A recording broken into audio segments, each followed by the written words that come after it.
And I've experienced like lack of sleep, a lack of appetite, an inability to properly switch off. It is, you're under pressure, and you feel very accountable to your employees. You've got to look after them as well at the same time.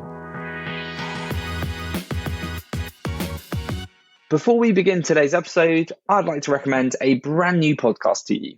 Happy Millionaire is hosted by longtime podcaster and early stage founder Rupi Aujla and serial tech entrepreneur Jay Radia. Each week, the pair join big names in the UK startup scene to break down the strategies and principles used by successful startups. Recent Happy Millionaire episodes reveal Amazon's perfect meeting formula, teach you about spotlight syndrome and how it can hold you back, and tell you the 3 best places to find a superstar co-founder. You can listen to Happy Millionaire on all popular podcast platforms. Welcome back to 40-Minute Mentor, the podcast on a mission to raise aspirations and inspire the next generation of category-defining founders. From purpose-led entrepreneurs to Olympic champions, you'll learn firsthand from today's successful leaders on what it takes to be brilliant, all in just 40 minutes. Today, I'm joined by Joe Robinson, the CEO of Improbable Defence. Improbable is a British Metaverse technology scale-up and unicorn that partners with video game developers, entertainment companies, and defence institutions to help them bring to life rich, powerful virtual worlds of unprecedented size, scale, ambition, and usefulness. I've had the great pleasure of working with Joe as a client, but can't proclaim to be an expert when it comes to the metaverse. So I'm really looking forward to finding out more about how Improbable are bringing tech and innovation to the defence sector, especially given the instability in the world at present. So Joe, thank you so much for joining us. It's great to see you again. How are you? Yeah, I'm very well, thank you, James. Yeah, nice to speak to you too. I can't claim to be an expert on the metaverse, but I shall try my best to talk a bit about it. Excellent. Well, I'm really looking forward to digging into that in a bit more detail. But before we start, we always like to kick off and warm you up with some quick fire questions. So if you could finish the following sentences after me, that would be great. My first ever job was? I was a hotel porter. That was my first ever job. And it was doing lots of various bits, from waiting tables to carrying bags to fixing televisions to restocking bars. Yeah, it was a bit of a jack of all job, but no, I loved it, and yeah, it taught me a lot about customer service. It's so important. Ashamed to admit it, and I think I've said this on the podcast once before. I lasted one day in a hotel in Leeds when I was at university because I went out the wrong door and I opened the fire escape and it woke up all the guests. So I didn't last very long. I'm glad you enjoyed your experience. Awesome. Right, number 2, brilliance to me means? Do you know what? The first thing that's jumped into my head is sport, actually, and not business. When I think of brilliance, I think of Rafa Nadal playing on a clay court, or Alistair Cook's cover drive, or Mike Tyson's left hook, Carl Lewis running, like the things that make your hair stand up on the back of your neck when you see sort of brilliance in action in a live space. I love sport, so it's a real, that to me was the first thing that jumped to my head. I think bringing it back to business, I think people who do the basics really well, and when I talk about the basics, what I'm really referring to is people who do what they say they're going to do. They have an ownership attitude. They own results and outcomes. They focus on building fantastic teams and invest in their people, and get their people to really feel a sense of motivation and purpose behind what needs to get done. They're effective at prioritizing, and they put the needs of the business at the front of their minds, the needs of the customers at the front of their mind. I think these sound like such simple things, but I think in a really busy world and in an increasingly sort of busy workplace, doing those basics really well, I think count for a lot. I love both those answers, and I couldn't agree more. I think, I can sometimes forget about the basics, and it sometimes really helps to differentiate the great from the good, I've found, and particularly running sort of exec searches. Some of the very best are very good at continuing to do the simple things, but that really make a difference. So I love that answer. Thank you. A misconception people have about me is? I think maybe this applies to a lot of people in leadership positions, that perhaps we sort of know the answer to everything. When you sort of you communicate to an organization, you have to do it with confidence and real conviction and belief in what you're, the kind of direction you want to take people in, or the points you want to get across. But almost always the ideas I'm communicating are a result of, asking other people their opinions and, and trying to pull together kind of collective knowledge from a leadership team and trying to listen and to assimilate information and then come up with an outcome. I think perhaps it's a misconception that leaders, that we sort of know the answer straight away, which I think is certainly not the case with me. I've got a fantastic team. I've got to lean on them to help navigate the to and fro of business. I think that's critical. No, that's very true. Thank you. And finally, can you share something we wouldn't know from your CV? So that could be a failure, a big setback in your career, but something that you've learned a lot from. So I think, it's a relatively personal one, but I was sort of critically ill when I was a bit, younger, about sort of 10 years ago. And, it was a real sort of personal setback for me. And, it taught me a lot. It taught me sort of who my friends really were. It taught me about the importance of kind of mental resilience and how to kind of be comfortable in your own company and reset the expectations on yourself as an individual when you're sort of prioritizing living first as a kind of baseline, and then get kind of working beyond that. So I'm not unique in that regard at all. I mean, a lot of people in the sort of young people do face these sort of health crises at different points, but I think that shaped a lot of my sort of perspective and outcomes on career and growth as an individual. Oh, well, thank you for sharing such a personal story. And I think that's really interesting, really insightful, and hopefully gives a lot of hope to anyone listening to this that might be going through a similar situation. Well, thanks, Joe. I already feel we've got a very interesting insight into you and the way you think about things. But going back to the earlier parts of your career then, you spent 10 years working in the MOD, including stints in operations and intelligence, which is a really unique and interesting place to start a career. So I'd love to dig into that time. Did you always want to work in the defence industry? Can you tell us a bit more about how you ended up there and a bit about the roles that you undertook? So did I always want to join the military? No, but I remember, vividly 9/11, and I remember the circumstances surrounding that, the impact on the world, and it really, I'd always sort of considered potentially a military career, but I was never kind of all in. And then when that event happened, it really galvanized something in me and made me think that actually I wanted to contribute to the security of the UK. And as I learned a bit more about the military, opportunities to play sport, opportunities to receive world-class training and personal development, and to sort of go, sounds very cliche, but kind of go and see the world and work as part of an elite team. That sounded like something that was sort of right up my street. So so that was really, there were a couple of events that sort of came together that made me want to join. And I did sort of cadets at school, and I was involved in the reserves when I was at university. So I kind of had a bit of a military thread running, and I've got a number of service personnel in my family, not my immediate kind of family, grandparents and the like. And so there was always a bit of a history there as well. So I think there were a combination of factors, but world events was certainly the biggest galvanizing factor. To be really frank, I wanted to go out and fight for the country. Wow, amazing. Yeah, and I mean, it's a great reason. I remember that time very well. And it was maybe not dissimilar to now, where there's some real instability in the world. And I can totally see the appeal of that. What were some of your biggest learnings from your time in the military, and perhaps some of the biggest challenges that you had to face? Yeah, I mean, that's, God, we could talk a lot about that. I mean, I think to try and sort of relate it back to experiences that maybe people who haven't got a military background could sort of, can sort of relate to. I think one of the things the military teaches you is the power of a team dynamic. The need as I was an officer, so essentially a manager of a group of people going up through different levels of command, as it's sort of referred to in the military, but you would know it as management or leadership roles. And, it taught you to look after your people, to understand their skill sets, understand their career ambitions, and to really work out how to get the best from them. So I think that was a resounding certainly had a kind of resounding impact on me. I think perhaps the other element is it sort of gives you perspective, the military. I joined at a time that was very operational. We spent a lot of time fighting, a lot of time in operations, and I had friends seriously injured. I had very good friends killed.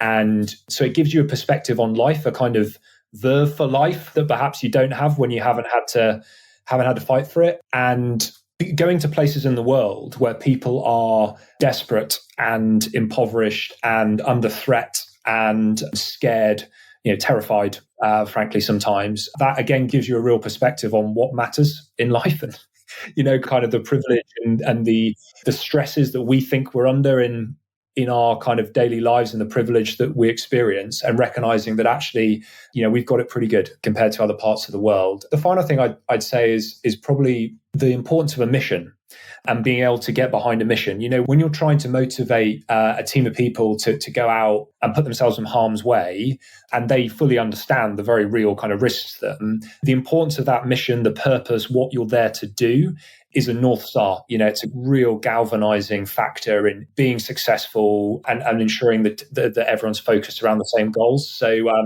I think, mission, purpose, setting effective goals and being really specific about the goals that you want to try and achieve and what achievement and success looks like. That's something that the military instills. The final thing I'd say is planning. Being able to military is really good at planning. They're very, very good at sort of thinking through consequences and being quite strategic. And it taught me a lot about how to think about strategy. That's really fascinating answer. Thank you, Joe. I think the military is a place that you need a lot of resilience. You need a lot of emotional intelligence, but also strength. And you've already demonstrated naturally that is something you have in abundance, perhaps also as partly because of the health scare you had. But for people listening to this, do you have any advice for anyone that may be looking to develop their resilience? Maybe they've had a tough time recently. What are things that you may have learned from your time in the military or in your career to date that you'd maybe pass on as some words of advice or tips? Yeah. So I think the first thing I say is resilience is hugely important. It's a quality that I massively value in employees. And it's a combination, the way I would describe it is a combination of ability to be comfortable in uncertainty and be able to, a kind of cliche would be roll with the punches. But it's more a case of being able to be comfortable with change and accept change when it comes and embrace change and see opportunity in change. So that's the way I would think about it. Comfort in uncertainty and an ability to kind of accept and see the positives in change. I think one of the ways to build resilience is really first and foremost through empathy, understanding where other parties in a tough situation, where are they coming from? What is motivating them? Why is the situation as it is? In tough circumstances, we can very often immediately seek to look at things through our own eyes. And I think it's always important to kind of take a beat and say, okay, well, where are the other parties coming from in this situation? And therefore, how can I start to build a positive, a positive outcome based on a kind of tough circumstance? And I think empathy naturally builds a sense of resilience, because once you've been in that situation, you can understand different people's perspectives. You can start to build up the muscle memory of actually how human beings respond in difficult circumstances, and then look to sort of get the best out of them. And you can anticipate what's going to happen. And I think that helps to cope with change. So I think empathy is incredibly important. I think humility is incredibly important as well to building resilience, like recognizing where you're finding it tough and where you don't have the answers, and having people around you that you can put your hand up and say, look, I'm not really okay with this, and I need some help. I'm really kind of finding this difficult, and being able to express yourself. And that, I think that ultimately then that boils down to an environment where you feel safe. Psychological safety is the kind of classic terminology for this, but I'd make it really simple. It's just an environment that you're safe to put your hand up and say, God, this is hard, isn't it? It's a difficult environment we're all in. And I think as a leader, you've got to call that out often. You've got to say, look, what we're doing is really difficult. This is painful. This is going to hurt us. It's going to be a difficult situation to get to. And accept that and embrace that and kind of get over that, and then say, but look, we're going to do it together, and these are people's perspectives. This is the goal we're trying to achieve, and then kind of get people invested in that plan to kind of build on. So I think there are a number of layers here to being resilient, but I think it starts with empathy and humility. Yeah, I love that answer. There's so many things in there that I completely relate to, and I think will be very useful for our audience. And I also think in a time like now where we're heading into a recession, there is lots of uncertainty out there. If everyone listening can take some kind of a slightly reframe the challenges of the times ahead, see some positives in that change, kind of look to embrace some of the uncertainty, because some of the best things, some of the best companies come out of difficult situations. And I think it's always good if you can build that resilience to get through times like this and come out stronger out the other side. I think your advice is super helpful in that respect. I guess from the things you've described, described, you obviously took so much from your time in the military, and already I think anyone listening that might be thinking about a career in it, you could see all the benefits of that. And it's obviously led towards a fantastic role in the tech ecosystem at Improbable. So it feels like a good time to come on to that. I know you started in a government relations role before ultimately becoming the CEO of Improbable Defence. Before we get into the nitty-gritty of your role currently, can you tell us a bit about what Improbable is for those that don't know or haven't heard of it before, and what role it plays in defence, and I guess why you were ultimately attracted to it? Sure. Yeah, absolutely. So Improbable is a metaverse company. So we build new types of virtual experiences, and we enable the building of new types of virtual experiences for the gaming and entertainment industry, and on my side of the business for the defense and national security community. So what does that actually mean to our customers in the defense and national security space? Well, the threat landscape, so the international environment, has only got more complicated. And James, as you said earlier, frankly, the world is quite an unsafe place at the minute.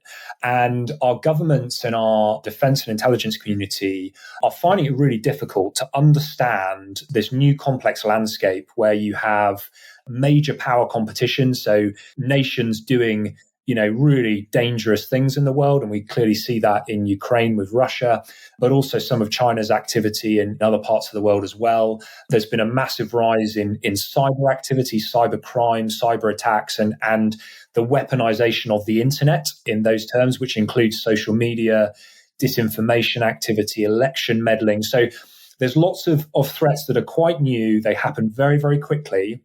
But you also need to understand still how to face off in a military way against, conventional threats. So now you have what the Americans refer to as full spectrum conflict. And in the UK, we call that multi-domain conflict. So where lots of things are happening on lots of different levels, really hard to get your head around it. It's happening really, really quickly.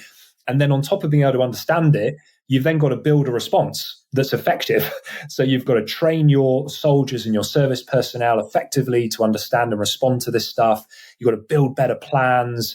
You've got to be able to orchestrate operations in a way that is faster than the bad guys and creates a kind of better outcome for you.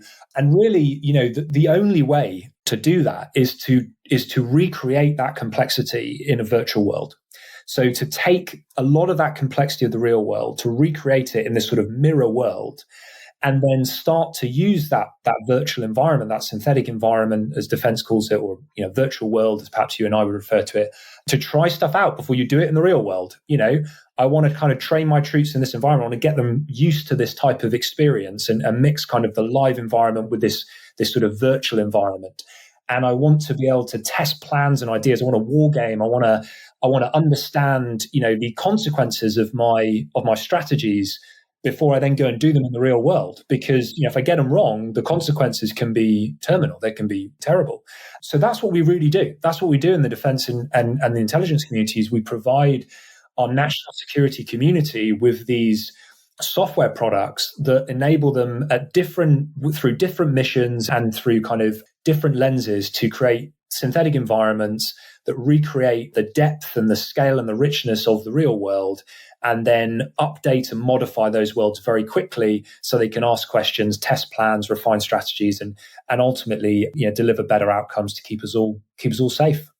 Wow. I mean, it's one of the most unique companies I'm aware of, and you can really see how much of an impact it's having. And clearly, Improbable being a unicorn has had huge success over the years. So firstly, massive kudos to you for all you've achieved. I really hope you're enjoying today's episode so far. But before we continue hearing from today's mentor, I wanted to take a minute to give a shout out to our series sponsors, Alchemist.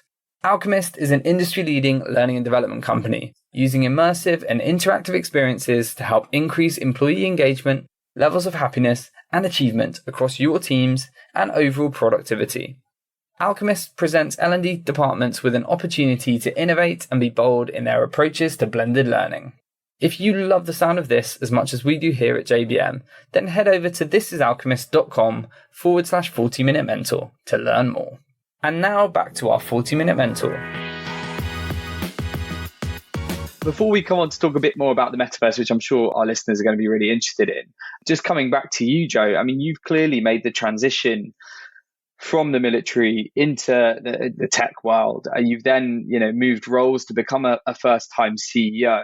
I'd imagine there are people listening potentially from military backgrounds that are maybe transitioning now or kind of have their eyes on the top seat at some point in the future. Can you tell us a bit about how you personally have made those transitions and what helped you along the way? Have there been any particular challenges that you faced or advice you'd give to anyone else kind of on that journey now? I think the first thing to say is that, CEO is probably the worst defined job of all.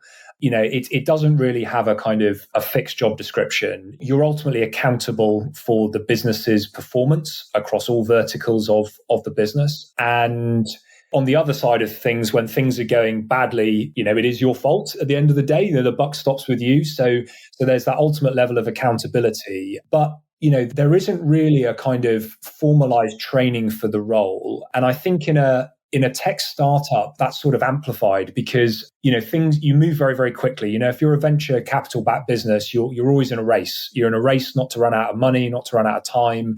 You've got to find product market fit for a technology that no one's ever heard of before and, solve problems that frankly have never been properly solved before. And you then have to sort of, capture the market, scale the business, sort of add the business side to the technology side. And that's very difficult. And I think that, if you read accounts from other leaders, other executives, that there is this sort of constant sort of fear and anxiety. And, I've experienced like lack of sleep, a lack of appetite, an inability to properly switch off. It is, you're under pressure. And you feel very accountable to your employees. You've got to look after them as well at the same time. So I think that if I was going to say, like, what is the one most important skill? Like, and I'll quote Ben Horowitz on this one because I think he absolutely nailed it. He's one of our investors and, fantastic guy. And I totally agree. I think the most important CEO skill is essentially preventing your own impending psychological breakdown. You basically need to learn how to cope. You need to learn self-care. You need to build, a team of fantastic people that you can lean on, grow a network that can support you. You need to be a master of your own time because you'll never have enough time. You'll always have too much to do. And so you've got to ensure that you're providing that time to get the balance that you need to prevent yourself from making bad decisions because you're finding the environment tough. I think mentors really help, people you can bounce ideas off that you trust. Also accepting, I think that the reality of any advice you get, you need to take that in, but you need to also recognize that you're the one who has to make the decisions. You can never kind of pass off decision making, and accepting and owning that is very important. And then I think, this is sound coming back to the basics again, this is sound really crazy, but I think some of the most effective senior leaders and CEOs I've seen, they know how to work. And again, that's like, it sounds really basic, but in my mind, like knowing how to work are things like I said, mastering your own time, understanding what needs to get done. So being able to effectively prioritize and focus and only focus on like a maximum of like two things at once. If you try and do three or four things once, you're not going to be able to do it. Understand the things that only you can do. So being in a position where, you're taking on the things, and you're owning those things that only you can do, and then effectively delegate and manage the rest of those tasks on your list. And then, the final thing I'd say is, and I'm a big believer in, and I know he's very old, sort of historical management consultant, but Peter Drucker and his perspective on this. And, the most important advice I think you can get from reading Drucker is understanding the difference between what you need to do and what is right for the business. These are not the same. As a CEO, you need to do what's right for the business always. So, what decision overall is right for the business? So not for your employees, not for your shareholders, not for your customers, but holistically, what is the right answer? And I think that requires courage, and it requires a sense of being able to really ask yourself that question before you make any decision. Because if you don't ask yourself that question before you make a decision, you are almost always wrong. I think CEOs have got to be the master of this question. What is the right thing for the business? Because they have a perspective and a knowledge of the situation, which is fundamentally different from everyone else. But it's difficult because you're pulled in lots of different directions. And that's why I think it takes a bit of courage. And I don't mean sort of the kind of courage you have to experience in the military. That's real courage. I'm talking about sort of, courage in business to try and do do the right thing. And I think that, that's the sort of perspective that one needs to, that one needs to take as a CEO and kind of own that question, what is the right thing for the business? And that question is almost always a hard one to answer. Yeah. No, thank you, Joe. That's such a comprehensive answer, and I think very helpful for anybody that's either a first-time CEO or somebody aspiring to step up into that role. We've sort of teased the potential of talking about the metaverse, and I feel we should, given you're the CEO of a metaverse company. As I said, I'm no expert here, and I'm sure our listeners, there are going to be people like me who are pretty ignorant. So can you just tell us a bit about what the metaverse is and does, and how does it all work? And I guess particularly in relation to Improbable and the work you're doing, be awesome just explore that and a bit of the exciting things that are on the horizon for the industry. Yeah, okay. So I think, look, it's absolutely worth pointing out, James, that the metaverse is a term that means many things to many people. I'm not going to go into the sort of the history of the term, but if you look back, and it's a term that really emerged in the early 90s out of a book called Snow Crash that started to kind of understand and start to explain what in a fictional sense, what the metaverse could mean. So I'll explain this through sort of my lens, but the first thing to say is I absolutely don't own a monopoly on the description of the metaverse. And I think it's something that dramatically will evolve as new types of technology come to bear. And I'll try and touch a bit more on those. But practically, I define the metaverse as a new type of immersive, rich, and fundamentally meaningful shared virtual experience where value can be exchanged between participants and across many diverse virtual worlds that will interact seamlessly with each other. So I think there are three themes here. It's a new type of meaningful experience. It's a virtual experience where people will genuinely derive human meaning and will want to build relationships and will want to exist and enjoy that virtual experience in the same way that they exist and enjoy in the real world. I think the second theme is the metaverse will demonstrate the exchange of value. So the ability to actually to make money, to exchange goods, to conduct a genuine exchange of value. And that's made possible by and sort of legitimized by blockchain technology. And I think the final piece is that the metaverse in our mind, in Improbable's mind, is really all about the plumbing, the technology that runs under the hood of these virtual experiences, which enables you to bring lots of different diverse virtual worlds, because we won't all want to experience the same metaverse. We'll want to experience our own flavor of the metaverse, our own types of virtual worlds, which will no doubt in the first instance be built on existing IP.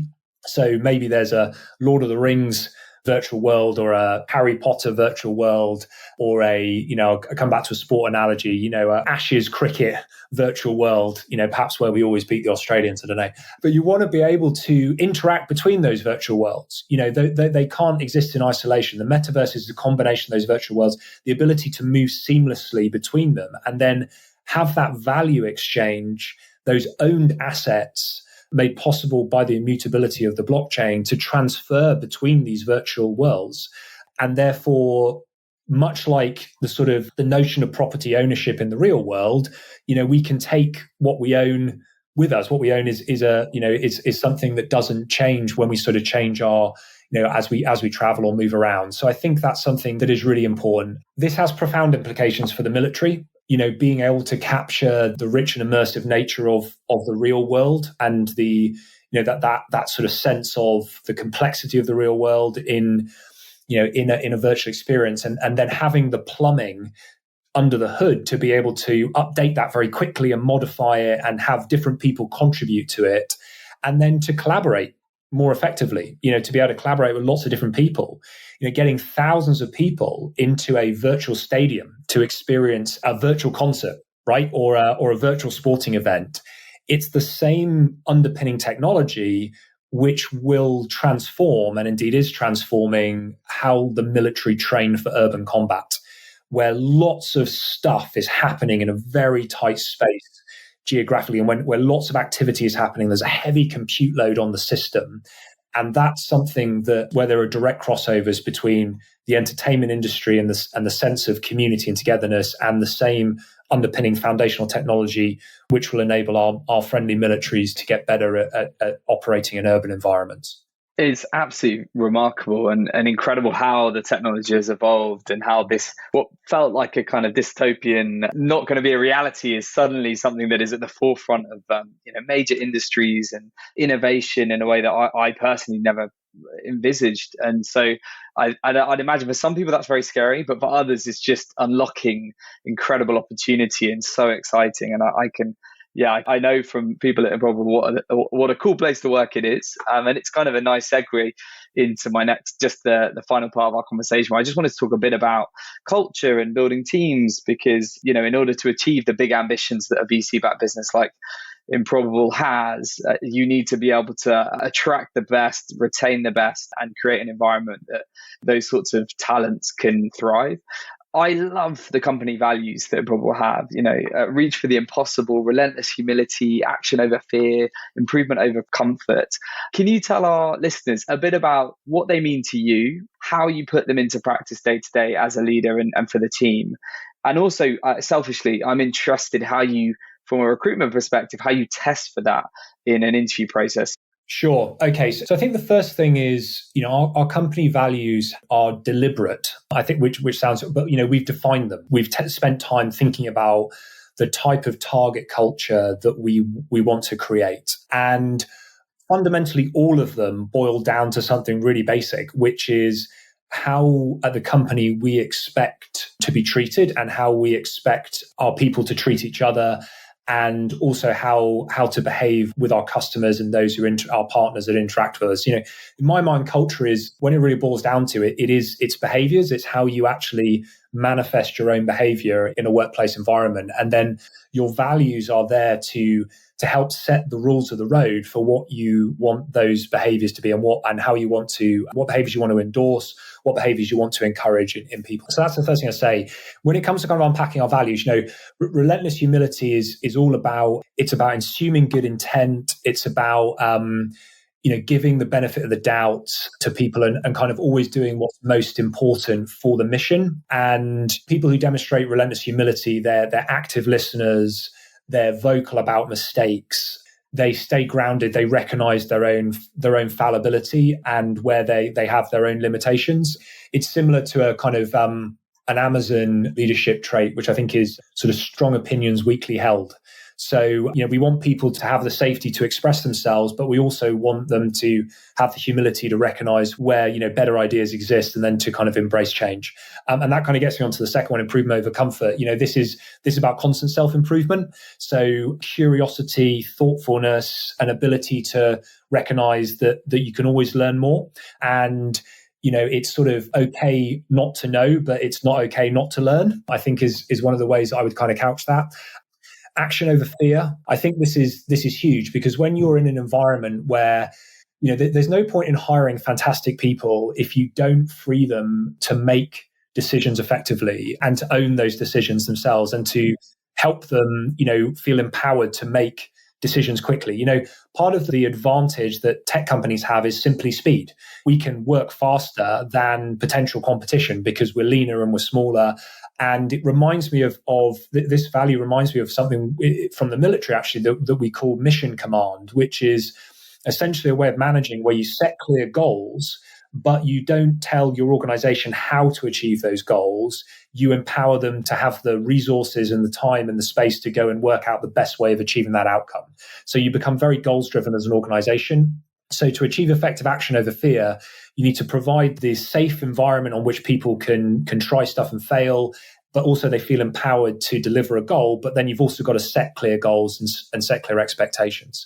I think that's sort of at the foundation of our core company values. And, we're constantly, the final area is aiming for the impossible. So being in a position where we're always trying to drive to deliver extraordinary things. And, we believe we can get there. There's a strong belief in knowing that just because a problem hasn't been solved before, that it can't be solved, or that we can't get there in the end. And I think that's incredibly important, because that's quite inspiring. It gives people the inspiration to recognize that really difficult barriers can be overcome. And part of reinforcing that value is through storytelling. It's through institutional memory and through history, and getting people to express when we've kind of done this in the past. like a couple of years ago, we had this big problem and it was a bit of a crisis, but we came together and we overcame it. And, we developed a new technology and we got it patented. And now, that's opened up a new opportunity. It's those type of experiences which I think are really critical from a values and a culture perspective. So you've got to set the culture. You've got to define what you think that target culture is. You've then got to set those values as the rules of the road. And then I think the final point of your question, James, was how to measure these, and how to kind of assess for them. And I think what's really important during our interview process is that, and some of the best advice I ever get is, hire for values, hire for strengths, hire for cultural fit. We would much rather take an individual in who is a real strong cultural and values fit for our organization, but perhaps doesn't quite have the skills that we were looking for, and then train and upskill people in that environment. Because, you can take someone who is, a real believer in the mission, will fit in as part of the organization, and then you can evolve those skills over time. So how do we really get after that? Well, I think the first thing is to ensure that at every level of the interview process, people are looking for signals that individuals have demonstrated these type of behaviors in the past, so that every single time we go through an interview process, the interviewing team, they understand they're not just looking for skills and abilities, they're looking for values fit. They're always asking themselves the question, would I like to work with this individual? Can I imagine them in my team? How are they going to, given my current circumstances right now, the work I'm working on, how do we think they would respond to those circumstances? Recognizing that there'll be positive stuff happening and there'll be challenging stuff happening, and how can they sort of, how will they fit into that organization? And then the final level is a final fit. So, I conduct all of our final fits still for all our sort of senior and executive individuals, and I have a small trusted cadre of executives that do other final fits. And that is purely about cultural fit for the organization. Are people able to demonstrate empathy, humility, the demonstration of values? Are they joining for the right reasons? Is this the job as opposed to a job? And I think, we've got relatively good at calibrating those. And then the final thing I'd say is you've got to reward and reinforce, good values. When people demonstrate the behaviors we expect, we reward those behaviors. We reward with tangible rewards. We provide recognition to people and say, yeah, that's a fantastic example of demonstrating our values in this context. And then your values become part of the DNA. They're not just something that you stick up on a poster and, I stand up at the Christmas party and, aren't we good at, these are our values of business, aren't they important? And then put them in a drawer for the rest of the year. These are things that are, they're part of our DNA. And that's, I think, is critical to a healthy culture.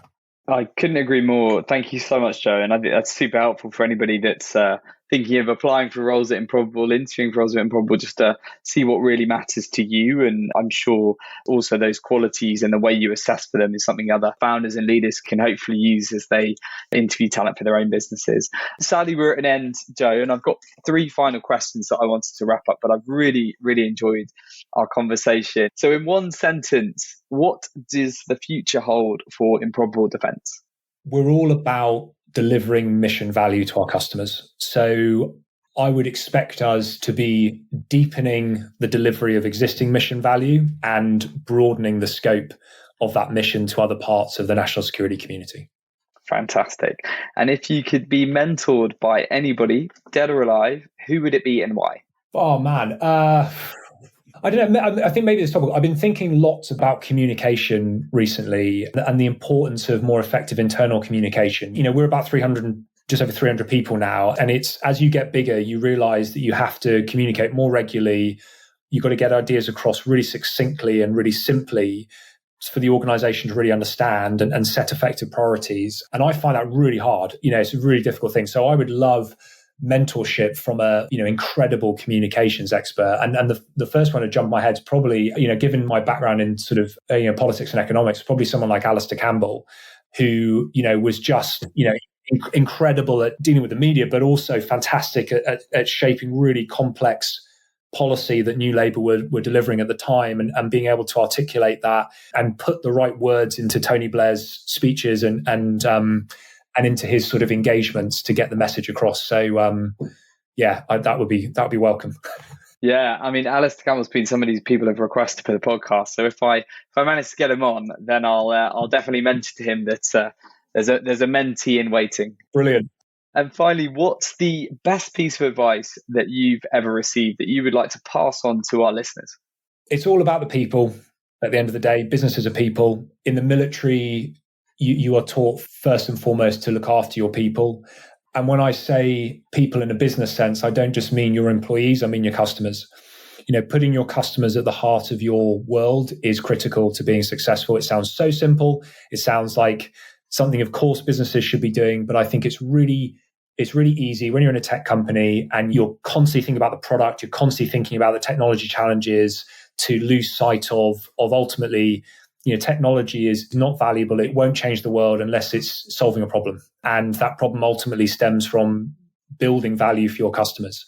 You must always build value and create value. And to do that, you've got to put them at the heart of your world. A brilliant place to end it. I couldn't agree more with so much of what you said, Joe. Thank you so much for sharing your really fascinating career story, the amazing work you're doing at Improbable Defence. It's been packed full of tangible advice and just great mentorship. So thank you very much for joining us. James, you're very welcome. Have a great day and look forward to connecting soon. Thank you so much for joining today's episode. I really hope you got a lot out of it. If you've enjoyed the series so far, it would help us out a lot if you could leave us a review on any of your favourite podcast platforms. Plus, if you have any suggestions for any future guests or sponsors of the podcast, then please do drop us a line at info@jbmc.co.uk. And don't forget to tune back in next week for an extra treat to finish off this series. You won't be getting just one 40-minute mentor, but two.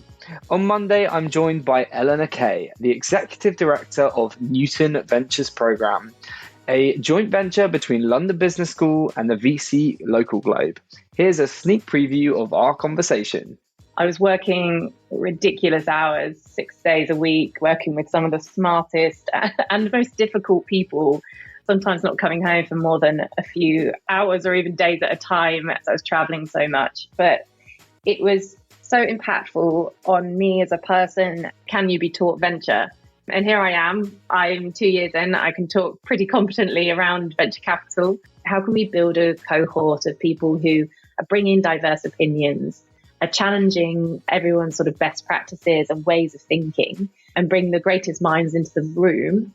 Essentially, if you don't feel like you belong at the top, then you're not going to stay around very long.